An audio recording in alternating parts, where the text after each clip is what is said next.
The air at the top of the zenith spire didn't taste like the smog and sulfur of the low sectors. It was filtered through 1 billion credits worth of purification systems, chilled to a perfect 20 degrees, and scented with the faint, arrogant smell of ancient sandalwood and sterile ivory. We were 40 miles above the surface of the planet, standing in the God Suite of Omnicorp. Up here, the curvature of the Earth was a shimmering blue crescent against the infinite black of space. To the board of directors, the world below wasn't a home, it was a spreadsheet. They looked down on the continents and saw only logistics, extraction zones, and depreciating biological assets. They believed that because they lived closer to the stars than the mud, they had become divine. They assumed that this space elevator, a tether of carbon nanotubes and magnetic railguns, was a staircase to heaven that no sinner could ever climb. They thought the distance was their ultimate defense. They assumed that because the Apex Sentinels, their personal guard of post-human silhouettes, were armed with hard-light rapiers and gravity nullifiers, they were untouchable. They believed that by digitizing their own consciousness into the corporate mainframe, they had bypassed the messy reality of death. They were catastrophically wrong. They forgot that no matter how high you build your tower, it still rests on the backs of the people you crush to reach the sky. They assumed we were afraid of the heights.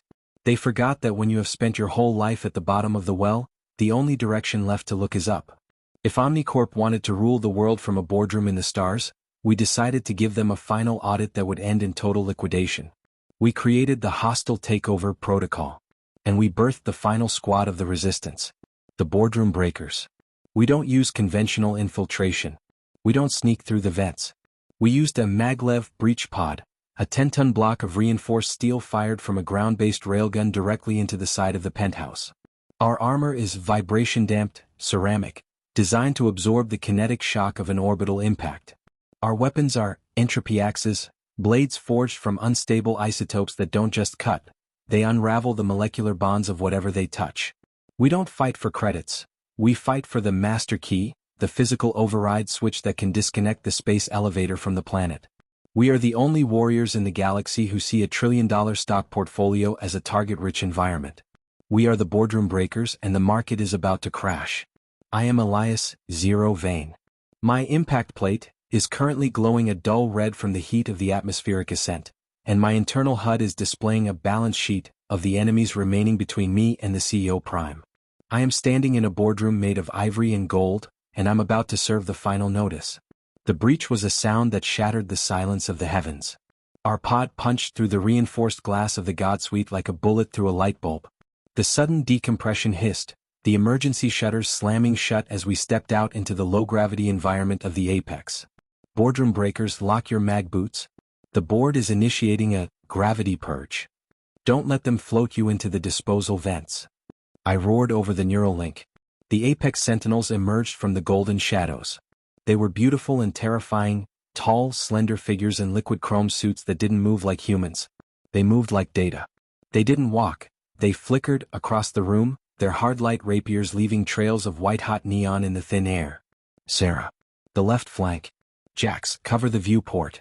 Sarah ignited her phase dagger, a blade that vibrated at the frequency of a scream. She dived into the first group of sentinels, her movements a blur of black and orange. She didn't block their rapiers, she parried them with the static shield on her forearm, the energy clashing with a sound like 1,000 glass windows breaking at once. I've got the markets. They're trying to broadcast the extinction order. Sarah yelled, her voice strained as she fought 3 sentinels at once. Jax raised his Goliath shield, a 3-meter slab of reinforced tungsten. He stood in front of the primary data hub, the red lasers of the tower's internal turrets bouncing off his armor like rain. He didn't fire back, he just became a wall. Take the head. I'll hold the gate. Jax roared. I sprinted across the long white data table toward the CEO Prime. He didn't run. He sat in his throne of liquid gold, his 4 mechanical arms deploying ivory rapiers. He wasn't just a man anymore, he was a synthesis entity, his brain hardwired into the global stock market. Every time I stepped forward, I could see the ticker tape scrolling across his glowing blue eyes. Elias Vane, the CEO spoke, his voice a synthesized harmony of every corporate slogan ever written. You are a deficit. A rounding error. A line of code that should have been deleted cycles ago. Do you really think a hammer can break a god? I'm not a hammer, I rasped, my entropy axe humming with a lethal violet energy. I'm the crash you never saw coming. The CO Prime moved with a speed that defied physics. All four of his arms struck at once, the ivory rapiers aiming for my throat, my heart, and my joints. I dived, the low gravity allowing me to twist in midair. I swung my axe in a horizontal arc, the blade cutting through the solid data glass table. The table didn't just break, it dissolved into a cloud of gray ash as the entropy field unmade the molecules. Margin call. I slammed my boots into the ceiling and launched myself downward, using the momentum to drive my axe into the CEO's primary shield. The violet light of the axe met the golden light of his armor in a soundless explosion of energy. I felt the vibration through my bones, the heat of the collision melting the gold leaf on the walls. Sarah. The uplink. Now. Sarah reached the central console, her gauntlets sparking as she bypassed the executive lock. She wasn't just hacking the elevator, she was shorting the entire global economy. She was releasing every debt, every patent, and every mortgage held by Omnicorp back into the public domain. Upload at 70%. He's accelerating the decompression. The CO Prime realized he was losing his empire. He opened the secondary airlocks, the atmosphere of the room roaring out into the void. The low gravity turned into a violent hurricane of debris, expensive pens, golden trophies, and the bodies of fallen sentinels were sucked toward the blackness of space. I grabbed the CEO's golden arm with my left hand, the liquid metal burning through my tactical glove. With my right, I raised the entropy axe. The market is closed. I drove the axe into the center of the CEO's chest, where his primary data core was located. The violet energy flooded his system, the liquid gold of his suit turning into gray, inert lead. His blue eyes flickered, the ticker tape of the global market slowing down, stuttering, and then, for the first time in a century, going dark. The CO Prime didn't die, he was unmade.